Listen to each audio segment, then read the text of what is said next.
Hey everyone, thanks for the intro. Two really good talks so far. So I think this will be kind of acting as a bit of a corollary to some of the points that were made in two of these talks. So yeah, as said, my name is Tim. I live and work here in Dublin, and this is my presentation about lean service design in the enterprise. So I just wanted to take the opportunity, first of all, to say welcome to Dublin, welcome to Ireland. It's absolutely great to see everyone here, and I think it's a real good indication about how healthy service design is in Ireland. It's been a really great journey trying to get this conference together, and I really hope that everyone kind of enjoys themselves while they're here. In case we're wondering, you're actually in that building up there, the one that's kind of the odd shape. So there's been a lot of talk about Cork, but I kind of want to flip it around a little bit. So Cork is down here someplace. I come from a place called Sligo. So Sligo is up in the northwest, and it's about 3.5 hours away from here by car. I come from fishing stock, so basically I have some product design and build experience. So this is a recent project that I undertook with my father to build a wooden sailing boat. So I do have some practice with the physical as well as the intangible. So as Jamin was saying, part of what I do is lead up the service design network here in Ireland. So we've done a bunch of different events in and around the country. We've only been up and running about a little over a year now at this stage. So we've done 8 meetups in Dublin. We've done 1 in Belfast. We've done 2 in Cork, and we've done 1 in Sligo. So it's a bit partisan on my part, but I think it's probably the most westerly service design event ever held in Europe. So that's what I'm going to say anyway. So. Yeah, we've had some really good turnouts. So I think we've been topping out at about 120 people showing up for just events on a weekday night. So again, it's just a really good endorsement about how strong service design is growing in Ireland. I'm really happy to be part of that community, and really happy that you're here to share that. So what's this about? I think that service designers don't do agile very well. Yeah, in the best case scenario, it's difficult. You're kind of working along with others. You're trying to do something like Scrum or something like that, and it's not easy. In the worst case, all you're doing is just basically showing up to do daily stand-ups, kind of working in sprints, and stuff is kind of going in fits and starts towards some sort of conclusion. But I guess what I want to talk to you about today is the fact that I think that lean is a natural fit. So I'm going to have 2 parts to this particular talk. So first part is going to be in and around some kind of research that I did, and a little bit about the kind of company I work at the moment. The second part is going to be some lessons that I've learned over the course of the last year. It's that way. So the journey here, product to service as said, so I kind of came from a digital product design background, but I suppose as time went on, I started getting more kind of interested in what kind of happens to the left, and what happens to the right of the product experience, and what happens below it, what are all the things that need to be there in order to make this thing happen. So that's where I started to kind of gravitate more towards service thinking as opposed to sheer product thinking. Similarly, I used to work in consultancy, and I think this is something that's kind of happening on a broad scale in any case. That I think service design is being recognised as something that it's good. It's not a consultancy speciality anymore, and companies are starting to kind of try and build that capability in house for themselves because they recognise that value. So that's certainly been my experience moving from consultancy to in house. But I suppose one thing's for sure, you need to be part of the delivery conversation no matter where you are and what you're doing, because you don't want, I think one of the themes of this conference is becoming the new normal, so service design becoming the new normal. You need to be part of that delivery conversation so it kind of moves towards that normalcy. Otherwise, design will just always be an extra add-on or some sort of nice thing to do. Some of us have worked in waterfall environments. I've worked in waterfall environments where you're kind of on that slow death march to something that may or may not be the thing that you initially set out to do. I've also worked as a designer in Scrum environments, which I found difficult. Trying to find, I suppose, the space, the right kind of cadence to work in, what needs to be delivered when, how do you go about doing that? So I didn't really feel like it was a great fit. But I really do think there's an untapped opportunity for lean, which is really why I'm here today. And I think there's a lot of affinity between service design and lean. Like, you know, it's all about kind of, you know, iteration and making these kind of small bets towards value and towards success. So I think at its very, very heart, there's a lot of affinity between the two things. So, where I work is a company called Verizon Connect. So it's a daughter company of big Verizon, the telecom. It's an Internet of Things company. We do connected vehicles, mobile workforce, that sort of thing. We're in 15 countries, 60 plus designers worldwide, and we are a lean enterprise. So that means it's not only the R&D capability that kind of made this kind of move towards becoming lean. It's actually also the operations piece, it's management, it's basically all pervasive. So I joined the company over a year ago now at this stage, and the year prior to me joining, the design community here, or the design contingent in Dublin, had moved from 3 to 30. So there was huge growth, and there was their own kind of that gave its own challenges, that sort of thing. But I guess one of the things that I wanted to tackle whenever I got there first is where does design fit into this lean enterprise? Like how can we kind of start doing design? How can we start doing service design in this sort of context? So I started doing some research. So these are my lean cliff notes, right? So I'm glad Zach mentioned Lean Six Sigma earlier, because this is one of the first things I started to look at, and I was kind of going, well, okay, well, this is a lean thing, right? And this really kind of harkens back to a lot of kind of lean's, like, product focus lineage, I guess, right? So it kind of conjures up all these kind of like Taylorist dystopian things of people with stopwatches and measuring tapes, and kind of really trying to figure out kind of what is the most efficient way to do things. How do you remove the most waste possible? And it is like there's aspects to this that are kind of very useful, like value stream mapping. So as service designers, we love maps. Value stream map, which is something that comes from lean, and this type of lean is something that kind of complements some of the things that we do quite well. But yeah, like I didn't think it was a kind of a natural fit. The reason why is because part of Six Sigma is about controlling variability, and really as designers, what we want to do is harness variability. Variability is a good thing to a certain degree.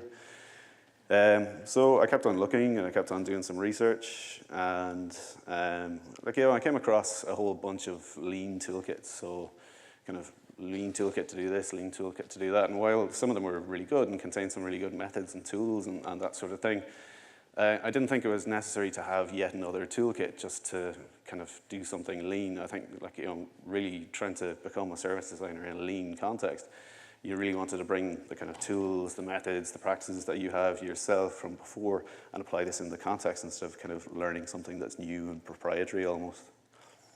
So I kept on looking, and of course there was mention before from Zach about the lean startup movement, and yeah, this is great. Build, measure, learn, build, measure, depending on where you want to start. But this kind of lovely kind of cycle where you kind of start to iterate your way to success, and it's great and it's unassailable. Eric Ries's piece, like the book, is fantastic, but I think the clue's in the name. So it's the minimum viable product, right? And apart from that, it's all geared towards getting something set up, right? So it doesn't really address how you do things over time. So once you actually start, a product or like a service, how do you actually kind of scale it and keep it alive over time? That's something that's really kind of intrinsic to service design. These things live, so we need to kind of take care of the fact that it's not just starting something up. It's how do you actually kind of maintain it and grow it and keep it healthy over time. So I kept on looking, and I found this quote really useful. So it's from Johnny Schneider's book, Understanding Design Thinking, Lean and Agile. So he said that the lean mindset drives continuous experimentation to learn our way to the correct answers. So that's good. I guess that's something that we can recognize as service designers, like continuously experimenting and making those small bets. He also said it helps in identifying the appropriate things to build, as well as improving the system of work that delivers value. So this was great. Like this for me is a bit of an eye opener. So it wasn't only the services or the things that we're putting out there in the world. It was actually the kind of system of work and all the internal kind of mechanisms that basically need to be in place to, like, make something real. So, like, all the kind of internal things within your organization, how you can kind of make that work better, as well as the external stuff, as well as the services that you're putting out into the world.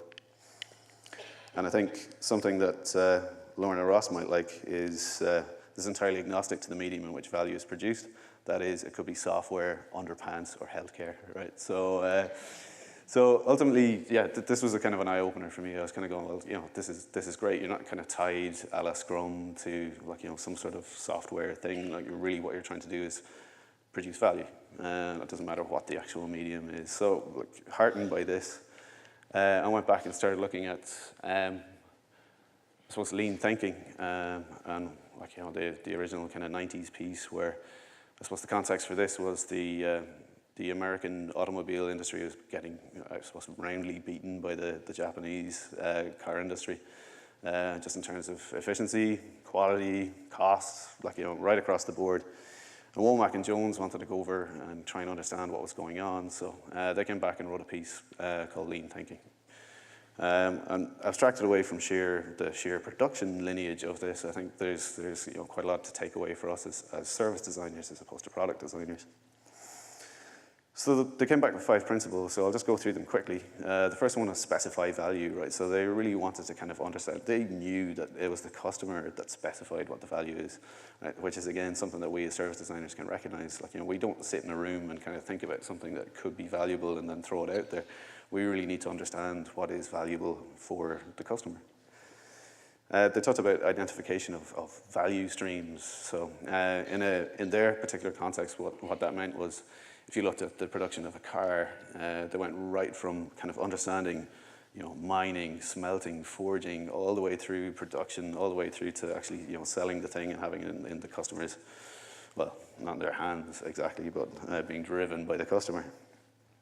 And I think, again, that's something that we can recognize as service designers, that we're really trying to kind of understand the entire picture, like, a real kind of holistic vision, right from get-go all the way through to the end. So a full kind of service view. They talked about flow, which is kind of, turning the way back in and looking at the system of work or the internal mechanisms that need to be in place in order to make value flow right through the organization. So all the different sets of hands, all the different kind of functions that needed to be there in order to get something out into the world. They talked about something called pull. So pull is basically, in their context, it was sell one, make one. So just on time, giving things to customers. But I suppose in the service context, it's our ability to adapt to change. So if we're putting something out there, how kind of rapidly can we say, okay, well, that's working, like, let's do more of that, or that's not working, let's stop doing that and start doing something else. And finally, they had this thing around the pursuit of perfection. So I know perfection can never be truly reached, but what they wanted to do is, like, constantly try and strive to get better.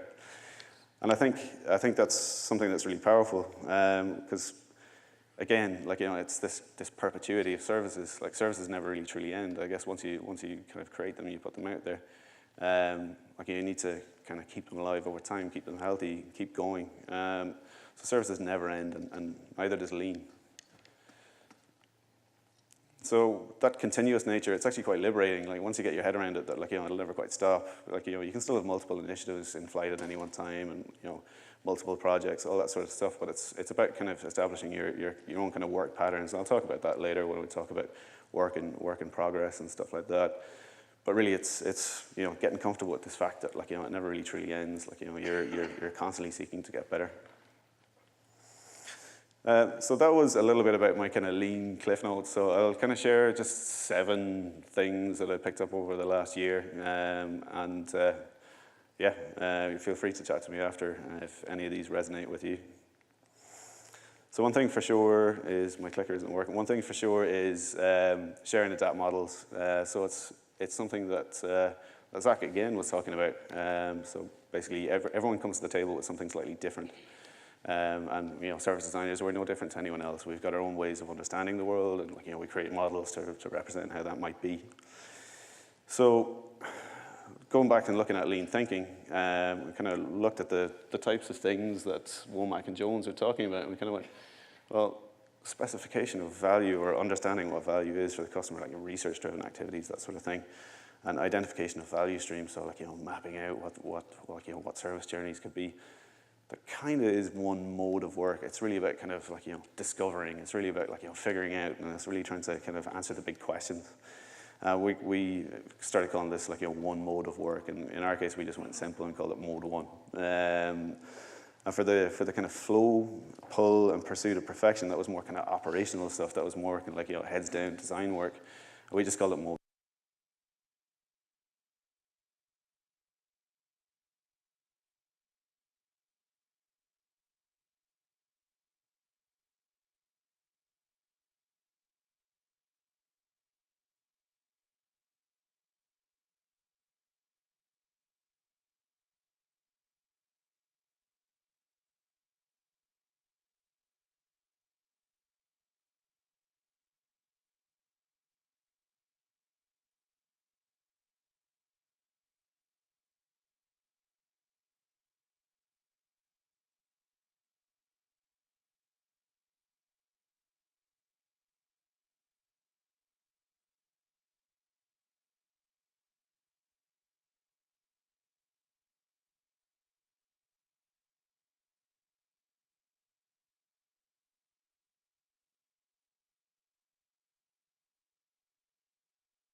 It sounded a bit kind of, odd. So going back to the water tank analogy, it's kind of going like, we've got like, research stuff, like this mode 1 stuff, and like, our production stuff, which is like mode 2 stuff. I kind of went, if we flip our double diamond around and we kind of go, okay, well, does that look a bit more familiar? Like, so we've got like a buffer, this kind of like, uncertain supply that we can kind of like, elaborate into real work. Excellent. Sorry if I lost a few people there. So mode 1, mode 2, this kind of shared model. So bringing our kind of double diamond and matching it with a kind of a lean ploy to kind of get around variability and matching it back to our design thinking model, or our lean thinking model. So started mapping how this would work. So started like, working across the organization. So right from kind of like, kind of where ideas drip into the organization and who'd be doing what, when, and what sort of activities would be involved, and where would that be done, and who would do that. And we kind of went, okay, well, you got mode 1 over here, mode 2 over there, you got a bunch of activities. And if it looks kind of familiar, it's because it kind of is. So like, we're all striving after the same thing, ultimately. We all have our different kind of views as to how to get there. But yeah, I think the key thing is to kind of learn other people's models and learn how to adapt your own models and, you know, kind of come to a mutual understanding. Second one, really quickly, is to align on value. The key question in Lean is, what's the most valuable thing we can do right now? So instead of like at some point in the future, you really have to maintain this laser sharp focus on, like, you know, the next immediate piece of work. And I suppose this is really kind of played out against this sort of backdrop where, you know, you've got these three models, waterfall being kind of, you know, start off doing something, at some point in the future you may or may not get to the value that you originally thought you would. Then you've got Scrum, or Agile, manifested by Scrum, where you've kind of got it broken down into kind of more manageable chunks, 2-week sprints, whatever it might be. But really, once you take into account things like, you know, spikes to do whatever, like, you know, trying to find stuff out, it's not always that you'll be delivering value after each one of these sprints. Whereas in Lean, you have to maintain that laser sharp focus all of the time that this is what you're trying to do. One thing I learned over the past while was to find a good project to try and kind of bring the two things together. So I suppose early days, I picked a kind of a nice initiative, but it wasn't part of the main kind of nuts and bolts of what we were trying to do. So people weren't as invested in it. So, like, you know, they showed up to workshops and, like, you know, we started trying to talk about our shared models and all that sort of stuff. But because that wasn't their people's day-to-day and they weren't kind of really personally invested in seeing success, they kind of went, well, you know, interest waned over time and that was it. So really the lesson learned and what we've done subsequently is make sure that what you're trying to do is tied to, you know, something that people want to do and that they find valuable. So you've really got to kind of join that delivery conversation I was talking about earlier. Map your flows.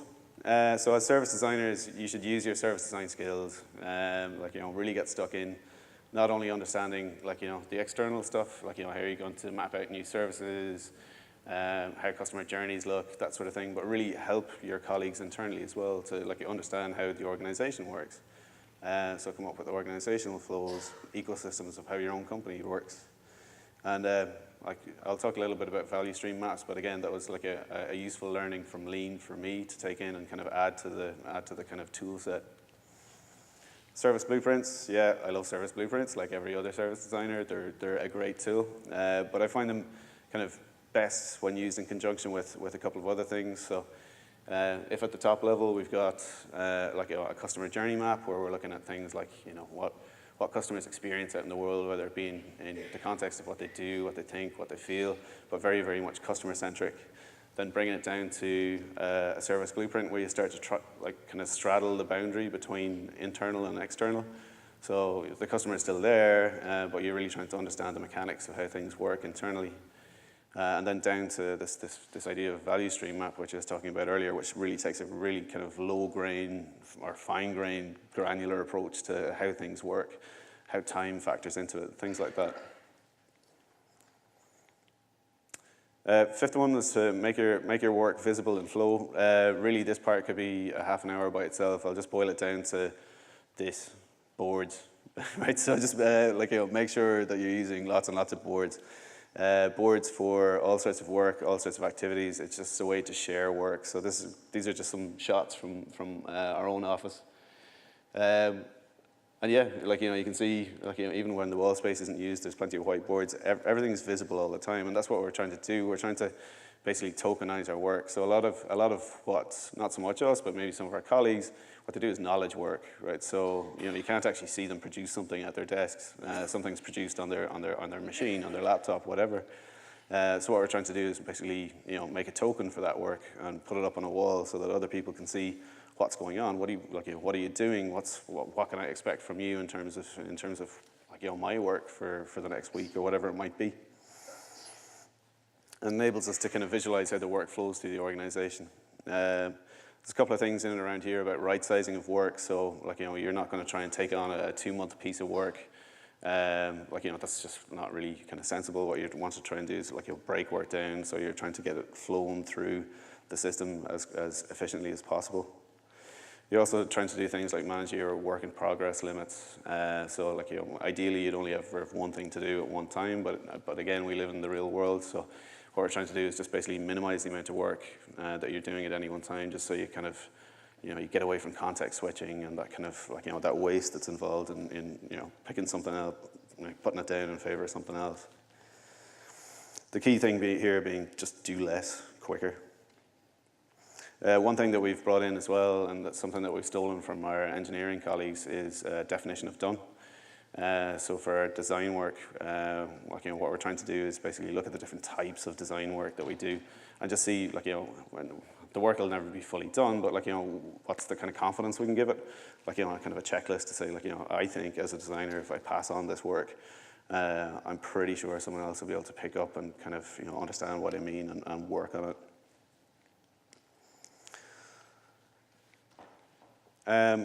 Don't do what you can't measure. It's always an important watchword.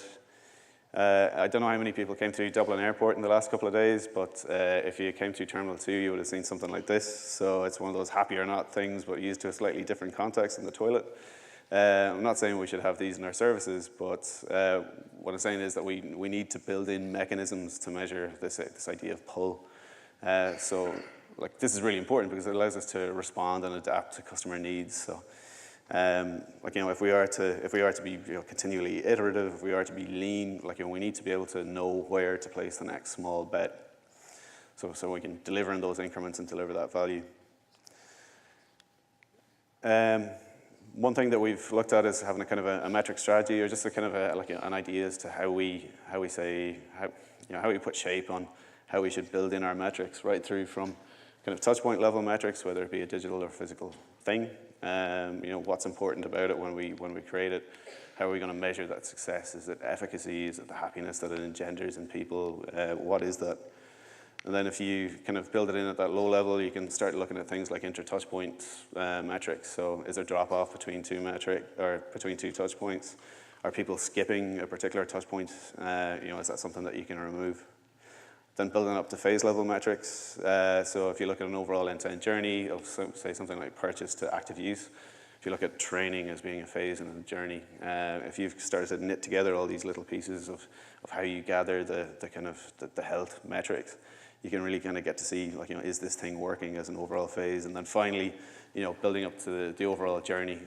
So if you've kind of put these things together, you can look at the overall health of, the service that you're putting out there in the world. One of the crucial things here is to ship journeys and not features. So really this is something that we've kind of tried to share with our colleagues in the last little while. So get away from that kind of myopic view of I am just doing this thing and I'm going to put it out there.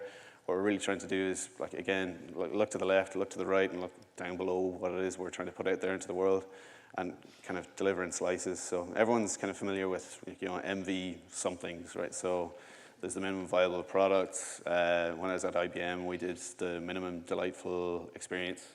There's many of these things. I'm gonna call one the minimum viable journey today. But imagine you're doing your minimum viable journey. You got a bunch of characteristics. So it's functional, it's reliable, it's usable, or it's delightful. Really, what you've got to try and do is make sure that you're basically delivering a slice of that. So shipping a part of that journey, as opposed to one particular thing. So the last point in the learnings is pursue perfection, and this is a really short one. Lean has got a principle of Kaizen, which is continuous improvement. So Scrum, you have to bring in a lot of new rules, you've got to give people names, you've got to have rituals, artifacts, all that sort of stuff.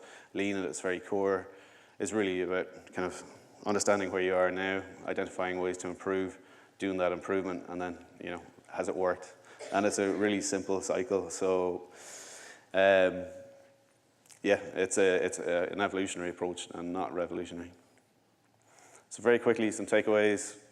Learn to share and adapt your models. So, bring your service design learnings, mesh them with other people's models and see what makes sense on a kind of a global scale within your organizations.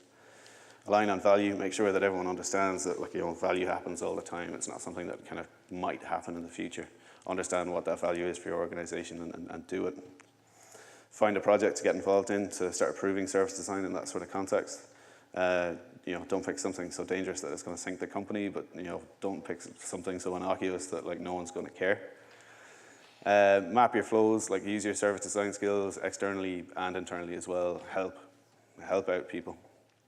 Make your work visible by using boards. Make sure that other people know what you're doing. Make sure that you know what other people are doing. Make sure that you're measuring what you do. So as you build your service journeys, make sure that you think about, like, it's important that we kind of measure the efficacy of this thing. And if you do, figure out how you're going to, like, place metrics and signals against it. And finally, pursue perfection. So always seek to improve from where you are. So finally, service designers don't do agile very well, but we definitely have an opportunity for lean service design. So if you're interested after this talk, come find me, we'll have a chat. Enjoy Dublin, everyone.